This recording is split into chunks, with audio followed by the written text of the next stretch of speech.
So pupunta na kami sa may Bukawi, sa may rice mills.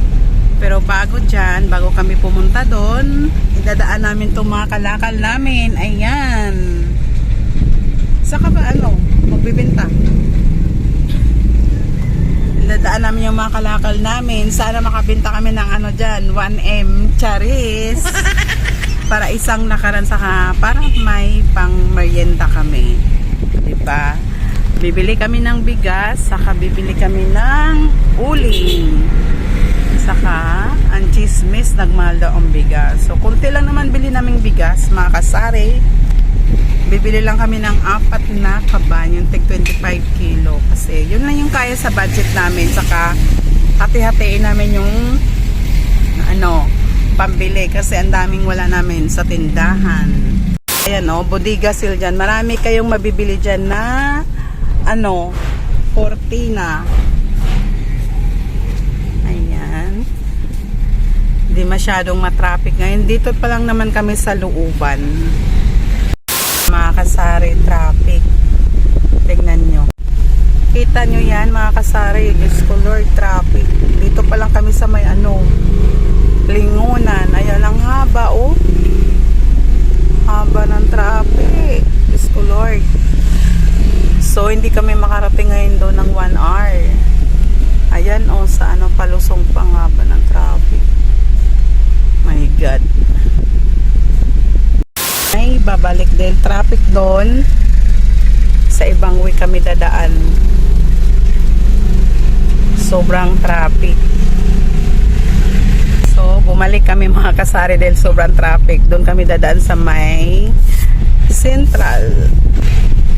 Ayan, bumalik tayo mga kasari. So ayan pala yung Selim bed mga kasari. Ayan kita nyo. Ayan, malapit lang kami sa Selim bed. Saka sa Euratix. Bumalik din yan Baka doon din yan dadaan sa daanan namin. Magsha-shortcut din sila. Dito kami dumaan. Shortcut nga mga kasari. Muntika na kami doon mga kasari nalaglag yung takip ng tangke. Diyos ko Lord. Diba dito walang traffic. So lalabas naman kami mamaya doon sa may traffic kanina. Pero nasa gitna na kami, bandang dulo. Ayan mga kasari. Dito yung shortcut. Ayan. Pero medyo umandar na siya. Pero doon lang yata sa dulo. Ayan. Ayan yung traffic kanina. Ayan So ayan yung traffic kanina. Ayan. Tapos dyan kami didirect. So tignan mo. Ayan ang traffic. So ayan. Dito kasi kami dadaan. Pupunta sa may bintahan ng kalakal.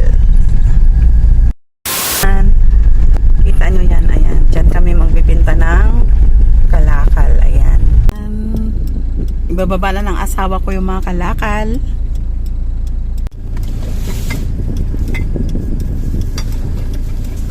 Binaba na ng asawa ko mga kasari yung kalakal, ayan. Binaba na.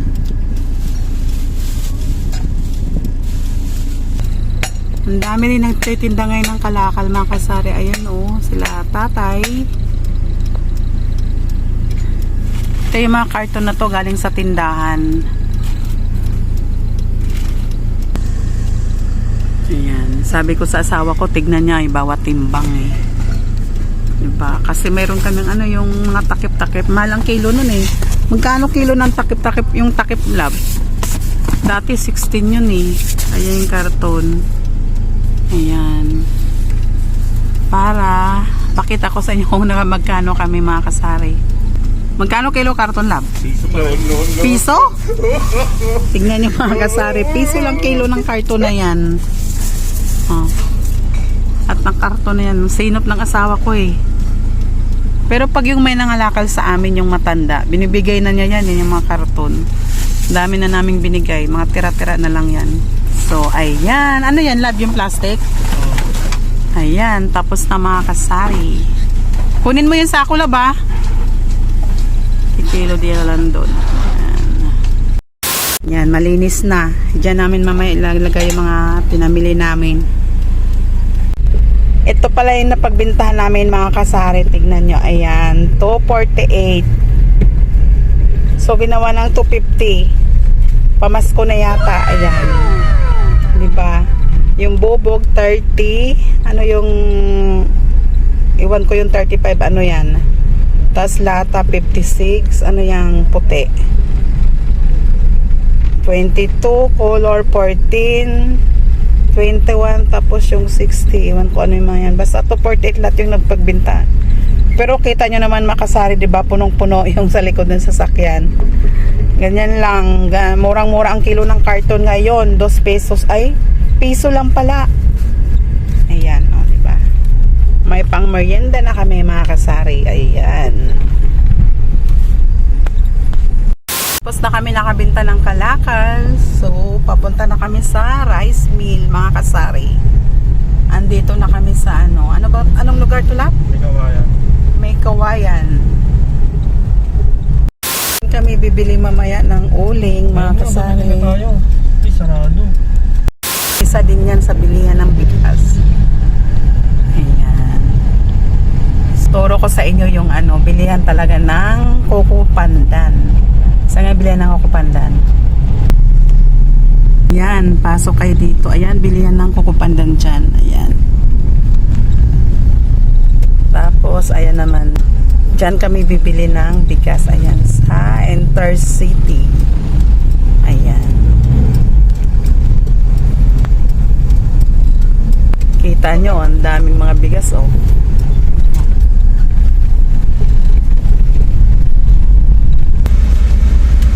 Thank you po. Ayan. Ayan. May sticker na pala pag pumasok dito. Malabo. Ayan. Ayan. May sticker na pala pag pumasok dito, mga kasari. 120 isang taon. So, dyan kami bibili ng bigas. Kunti lang bumili ngayon. Ayan. Diyan kami sa may San Pedro bumibili ng bigas. Ayan, o.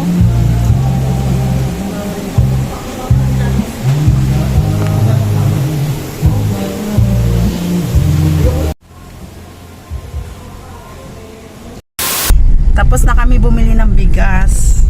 Ayan. Saan tayo ano? Sa palengke. Una yung palengke, no? Ay, una ba yung palengke, yung uling? Uling. Bibili na lang kami ng uling, tapos dadaan kami sa palengke. Bibili din kami ng egg, saka hotdog. Kasi wala na kaming hotdog eh, yung Idol, cheese Idol, mabinta kasi yun. Nag-drive-thru kami sa may McDo, mga kasari, dahil nagutom na kami. Ayan. Ano bang order ko? Ano na lang yung 153 na lang. Ayan, cheeseburger. Dalawang cheeseburger. Yung 153. Anong drinks mo? Iced tea na lang. Iced tea parehas. May kasamang price na yun, di ba? Okay. Yun lang. O wala kang dalagdag? Ano? Sa ice? Sa ice tea? Okay. Okay. Okay. So, ayan, makasarin na. Drive-thru kami dahil nagutom kami. Ayan. Dalawang 150. So, hindi pala kami nakabili ng uling. Dalawa? Yes, dalawa. Ayan yung pila ng drive-thru. Ng McDo, oh, mga kasari. Ano eh? Mas 12 na, ayun, oh. Kahit gutom na kami. Gandaan ka lang. Labo.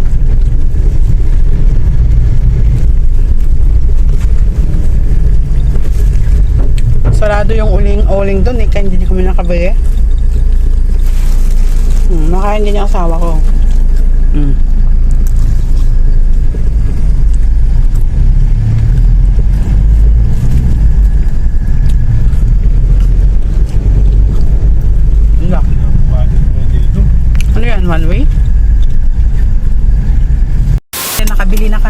Diyan kami bumili ng hotdog. So, uwi na kami. Ayan yung itlog. Tapos, ayan yung... hindi kita. So, uwi na kami. Isang lakaran lahat para hindi sayang yung gas. Kasi, hiniram lang namin yung sasakyan kay tatay. Dito na kami sa may service road, mga kasari. Malapit na kami sa bahay. Ayan. Ano to, love? Service road ng May Kawayan. Ang itlog pala ngayon, mga kasari, hindi din pala siya nagmahal eh. Bumaba nga eh. Kasi yung, oh my god, yung binili ko is large. Dati to 35. Ngayon yung bili ko is 220 na lang. Diba, bumaba ng 15. Tapos hindi kami nakabili ng uling dahil sarado. Dalawang doon sarado. Kaya wala kaming uling. So ang nabili lang namin, bigas, itlog, saka ano pa ba yung lab? Hotdog. Yun lang nabili namin, mga kasari. So thank you sa panonood sa vlog ko. Salamat sa mga hindi pa nakasubscribe sa channel ko, pa-subscribe na rin. Saka pa-like na rin po. Thank you, babu!